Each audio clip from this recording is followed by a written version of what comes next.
Now to James Creedon with our Truth or Fake daily fact-checking segment. James, you've been looking at the role of TikTok in the coverage of the war in Ukraine. That's right. So a lot of people on the front line are digital natives, Generation Z. They're using TikTok. And so one article in New York Magazine has been looking at the power of TikTok in terms of images coming through from the front line. Welcome to Wartok is one, I suppose, slogan that's being used. It's even a hashtag kind of showing some of those, some of that content.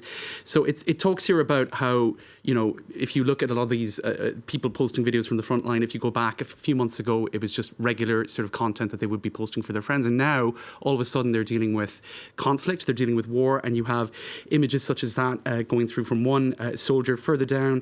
Another one that got quite a bit of traction was somebody moonwalking.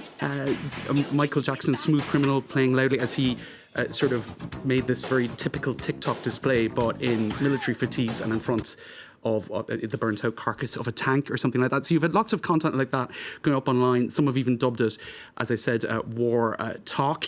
And it's a mixture of sort of content that is just very much destined for people's friends and family, talking about or content that is being sent home for people to see what's actually going on. So it's a strange blend of something that is, I suppose, light content and then very, very serious at the same time. And of course, President Vladimir Zelensky has been harnessing the power of social media. He's been harnessing in particular the power of TikTok. He knows to what the extent to which this is reaching young audiences and the extent to which I think soldiers as well are likely to use this. So instead of, I suppose, trying to block that, he's trying to harness it. And some have even commented on the extent to which he has used his own image in military fatigues and whatnot, and just very aware of the extent to which TikTok is being used in this war. And as a result, you've had some people developing a bit of a crush on the president, which is, I suppose, a little bit odd in the context of some very, very serious and very heavy things going on. So I think even this girl here is aware that it's a little bit inappropriate. She's saying not the time or the place, but that has garnered tens of thousands of clicks. Oh, the humanity. Right. I keep telling myself that I shouldn't be surprised, but yet here we are. This is it. It's not just fake news on TikTok, excuse me. There have also been scammers trying to seek donations for people who are victims of the war. That's right. So, you know, all of that sort of content going up online. And then there is one just example of the kind of, I suppose, fake news that we've been seeing, which is a video that got quite a lot of traction, indeed, over 1 million views. It was supposedly showing a Russian soldier parachuting in, but that was a video actually filmed in 2015. So as with all other social media, TikTok not immune from the fake news factor.